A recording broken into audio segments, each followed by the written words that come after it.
of all, can I say thank you very much for accommodating me this afternoon when I couldn't be here this morning. I understand you had fantastic sessions both this morning and this afternoon, which is probably why people are engaged outside. What I'd like to do is just give a little bit of perspective from the government about this and why we think this agenda is so important and why we have an opportunity in 2010 to make some headway, however difficult the circumstances that we find ourselves are in.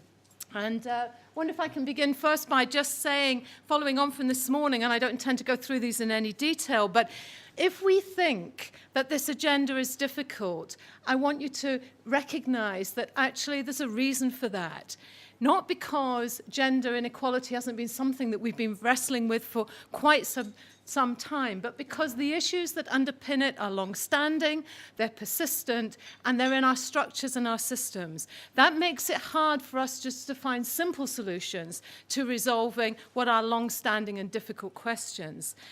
They have significant consequences for men and women, and you had two presentations today that adequately gave you all of that information, so I don't intend to address that. But I do want to raise one point, that in addition to those very stark differences between men and women and issues that may arise around transgender, which I'll say a little bit about, they're also compounded by what we call intersectionality.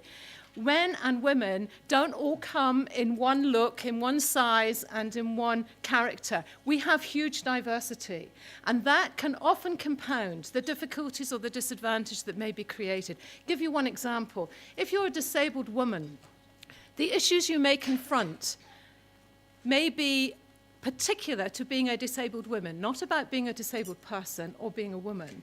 And I think here are issues around childcare, where you may have to wrestle with the assumption that as a disabled woman, what right do you have to have children if part of your disability might raise questions about the raising of your child, particularly in areas around mental health and learning difficulties.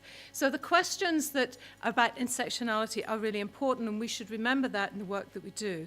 And also because it is often not recognized and understood the extent of gender inequality and what it looks like, and also because it is still and sometimes characterized as, we were talking Penny earlier, a matter sorted or an issue resolved. And therefore, there's an attitudinal question we have to overcome when we're trying to deal with this agenda. So I wanted to say that by introduction to say, if you're finding sometimes a degree of resistance or difficulty, there is a reason for that. And therefore, the reason why we need to address this with even more vigor should become clear. I think to say as well, you'll have heard this morning, that this agenda is not about our sex differences. It's not only about women, and sometimes that's characterized as if we're talking about gender equality, it means we're talking about women's equality. We're talking about men and women's equality.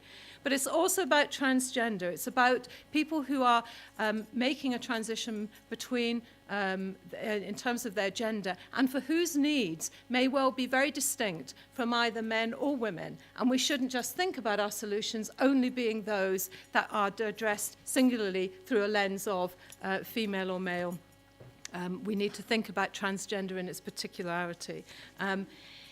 The issues then about why it's relevant, I think Kath covered these this morning, but just worthwhile remembering why we want to think that gender equality needs to be addressed. It is about our status as men and women and the determinants in terms of our health, our access to health services, how we engage with health, how health responds to us. How we impact the health policy, what happens with the policies and programs, how are they directed, what is their impact, is it a differential impact? Distribution of remuneration, pay, is it, and does it have an impact on pay? One would argue, yes, there are issues around equality of pay, and we're familiar with those. And also about participation in policy and decision making.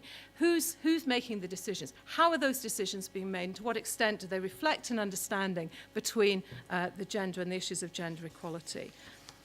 The context we're currently in around the economic recession, about the fact that there is going to be such a pressure on the public sector in terms of money, will force us to have to think differently anyway about the way we do our business. And I'll come on to saying why I think the public duties really help us in that regard. We have, at the moment, a government that is committed to thinking about outcomes, not just process. And there is a feeling across the public sector that the way we do business, the way we mark what we do, the way we judge whether we're being successful, isn't about the activity we undertake, but it's the difference we make. And I think that issue helps us to think about the way that we should deliver in this agenda.